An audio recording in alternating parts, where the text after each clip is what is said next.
Si tu regardes cette vidéo, c'est que tu veux quitter ton couple, mais tu es bloqué par la peur. Tu n'arrives pas à dépasser cette peur pour aller de l'avant. Alors c'est sûrement que tu n'es pas épanoui, que tu as estimé que ta relation elle était morte, que tu étais à bout, qu'il n'y avait plus d'espoir et qu'il y a quand même quelque chose qui te bloque pour passer à l'action. Ce qui est important, c'est quand même que tu sois sûr d'avoir tout essayé, parce que c'est comme ça qu'on n'a pas de regrets.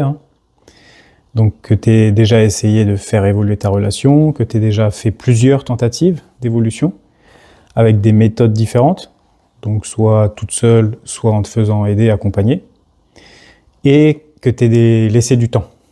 Donc ça, c'est vraiment tous les paramètres un peu essentiels avant de prendre une décision aussi importante. Et peut-être que tu estimes avoir fait tout ça, que tu n'as pas de regrets, que tu es sûr de toi, mais là, tu es bloqué par la peur. Si jamais tu restes bloqué, ce qui risque de se passer, ce qui se passe en ce moment, c'est qu'en fait, tu subis tes propres réflexes. Donc soit fuir la peur, donc c'est-à-dire ne pas s'y confronter, soit éviter, donc éviter les situations où tu vas devoir faire face à cette peur, ou soit trouver des solutions échappatoires. Donc par exemple, rester dans ta relation, ça permet d'échapper à cette peur que tu as aujourd'hui de quitter ton couple. Le problème, c'est que cette peur, elle est en toi, et donc elle va revenir, et où elle va perdurer, si jamais tu mets pas quelque chose en place pour que ça change, pour que ça bouge. Donc face à ça, la solution, en fait, c'est d'accepter la peur et d'arriver à la traverser. C'est sûr que c'est inconfortable, mais c'est ça qui va être libérateur. C'est comme ça que tu vas pouvoir retrouver la paix, la sérénité. C'est en traversant cet inconfort que tu vas pouvoir retrouver ton bien-être. Et donc, tu te poses sûrement la question maintenant, mais comment je fais pour traverser? Comment je fais pour me débloquer? Et donc, c'est là, sur ce point-là, que moi, je peux t'aider. Donc, la première étape, c'est de ressentir. Donc, aller voir ce que ton corps te dit concrètement face à cette peur, ou ces peurs, parce que des fois, il y en a plusieurs. Réussir à les identifier. Donc, de quelle émotion on parle exactement, quelle peur exactement, la culpabilité, voilà. Mettre des mots clairs là-dessus. C'est ça qui va nous permettre après de comprendre quel est le message caché derrière, quel est le besoin caché derrière cette peur. Et c'est une fois qu'on comprend ce besoin caché, et qu'en fait on peut le libérer, le combler par d'autres moyens pour pouvoir s'en libérer. Et une fois qu'on a comblé ce besoin, en fait, c'est là que la peur s'évapore. Comment je t'aide à faire ça concrètement? Avec des outils justement, des outils pratiques, pragmatiques. Le but, c'est pas juste qu'on ait des discussions sans rien à mettre en place derrière.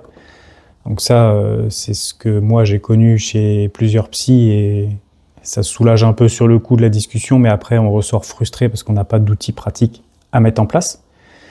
Donc c'est pour ça que moi je fournis des outils pour suivre ce qui se passe exactement en toi au quotidien. Et c'est sur ce support-là, grâce à ces indices, qu'après, en séance en individuel, je peux te guider. Mais on a des données précises sur lesquelles se baser.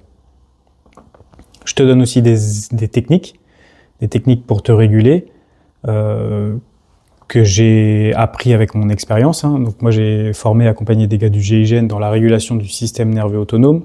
Je me suis formé dans la compréhension du mental, l'introspection, comment se passent les ruminations, qu'est-ce qui se passe dans nos pensées, et les émotions. Comment réguler les émotions, l'intelligence émotionnelle, donc notamment la peur. Et donc moi, je te fournis des facilitateurs, on va dire, pour que tu puisses te comprendre toi-même. Ça va te permettre de te retrouver vraiment en profondeur. Et ensuite, on va comme ça pouvoir créer ton mode d'emploi personnel. C'est pour ça que ma méthode, je l'ai appelée notice. C'est vraiment une notice, quoi. Tu vas apprendre à savoir comment tu fonctionnes, et notamment vis-à-vis de ces peurs. Donc toi, ta prochaine étape, si tu veux avancer vers ça, c'est de réserver un bilan en clarté. Donc c'est en visio ou par téléphone.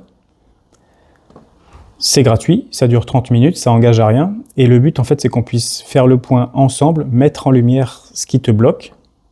Donc on va identifier clairement quel est ton vrai problème, vers où tu veux aller, quel est ton objectif. quels sont les obstacles aujourd'hui qui t'empêchent d'y arriver toute seule, et après, quelles sont les solutions possibles pour y arriver. Donc voilà, tu peux réserver en cliquant sur le premier lien dans la description ton rendez-vous bilan clarté en visio.